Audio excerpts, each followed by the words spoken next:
আমরা এর আগেও দেখেছি ছাত্রদল সমর্থিত সদস্য সচিব, ছাত্রদলের সদস্য সচিব ছাত্রী সংস্থা এবং ঢাবির ভিসিকে কেন্দ্র করে কতটা কুরুচিপূর্ণ মন্তব্য পেশ করেছিল। এরপরেও তারা এটার জন্য বিভিন্নভাবে সাফাই গিয়েছে। আমরা মনে করি এই সকল কুরুচিপূর্ণ ব্যক্তিরা আজকের ভোটের মধ্য দিয়ে তারা বর্জন হবে ইনশাল্লাহ। নারী হেনস্থা যারা করেছে এখন পর্যন্ত আমরা দেখিনি যে বিশ্ববিদ্যালয় প্রশাসন এবং বাইরের প্রশাসন তাদেরকে আটক তো দূরের কথা, যাকে হেনস্থা করা হয়েছে তাকে কেন পুলিশের কাভার্ড ভ্যানে উঠানো হলো, এটা আমাদের প্রশ্ন।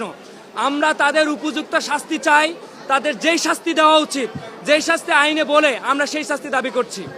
নির্বাচন যখন শুরু হয়, শুরু থেকে আমরা যে জিনিসটা লক্ষ্য করেছিলাম, আমাদের 14তম ব্যাচের শিক্ষার্থীকে বাইরের বহিরাগত তাকে জামাতের নেত্রী বলে ট্যাগিং ফ্রেমিং করে তাকে হেনস্থা করা হয়েছে।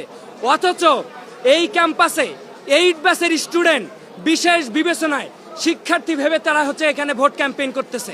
এই দ্বিচারিতাটা কেন বিশ্ববিদ্যালয় প্রশাসনের কাছে আমাদের এটা এক প্রকার কোশ্চেন। আমরা আর অভিযোগ দিতে চাই না। সর্বশেষ একটাই কথা, দেখেন আজকে যতগুলো বুথ হয়েছে কম বেশি প্রত্যেকটা বুথে কমন প্রবলেমটা ফেস করতে হয়েছে। শুরুতে কারো কোনো ধরনের চিরকুট হোক, ব্যালট হোক, ভাঁজ করা ব্যালট হোক, যেটাই হোক না কেন ঢুকতে দেয় নাই, কিন্তু একটা বিশেষ দলের বই আকারে ছাপানো ব্যালট পেপারকে তারা ঢুকতে দিয়েছে। তারা এক সাইডে আইডি কার্ড লিখেছে এবং অপর সাইডে তারা তাদের প্রার্থীদের প্যানেলে সবার ব্যালট নাম্বারগুলো দিয়েছে।